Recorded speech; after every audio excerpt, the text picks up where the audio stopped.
Hello Beth and viewers. So by the time that you are watching this video, I will be on my way to Athens, Greece.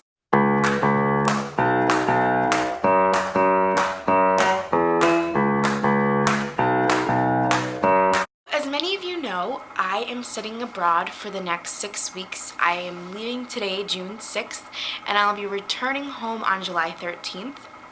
And I'm going to be traveling to Greece, Italy, and Spain with my school. I'm taking 2 classes while I'm abroad. One is a humanities course where we're going to be studying lots of ancient philosophers such as Machiavelli's Prince, Shakespeare's Hamlet, the Republic, and tons of other things like that. I'll also be reading the Bible and looking at ancient civilizations, religions, as well as taking a course in ancient Greek philosophy. And I've been thinking a lot lately about this whole study abroad process. I'm studying abroad now in the summer for an abbreviated time period, and Beth, you're studying abroad next fall for a much longer time period, like 3 or 4 months in London, and it seems to be a more common thing nowadays for people to study abroad for long chunks of time and to do it multiple times. And I was thinking, why is that?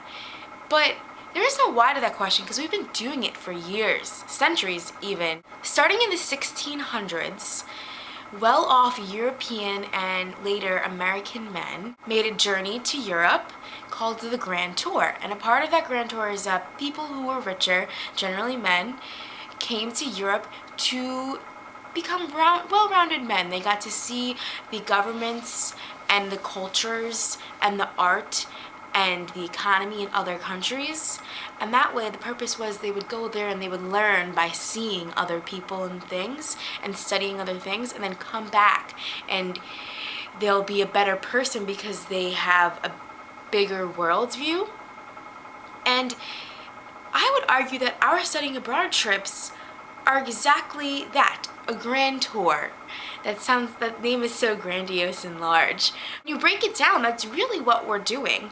You know, I'm going abroad so I can learn about these ancient philosophies that we still use in today's culture, and learn about them, where they came from, and be immersed in the culture and the art and the history of these countries and cities. And I'm super stoked about that. I am a history buff. I've been a history buff my entire life, and I'm more so an art history buff, so I'm super excited to see all the art in the other countries. I'm going on a grand tour, basically.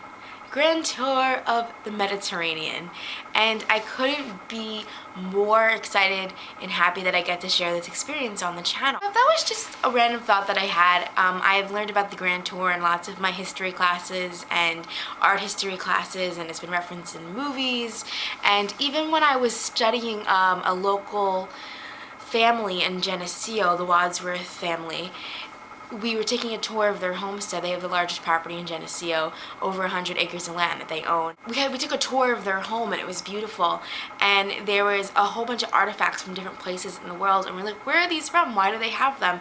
And it turns out one of the Wadsworths many moons ago had gone on a grand tour, and they had used that terminology, and what they would do is they would paint or draw out pictures and send them back to their families as postcards. That's how postcards developed, because they would paint or draw a picture of where they were, or they would buy something that was only available there and bring it back to their families as a product of showing that they went on a grand tour. And you know, going on a grand tour back then was kind of a symbol of success and a symbol of status and having money. It's just so surreal that I'm going on my own grand tour of Europe tomorrow.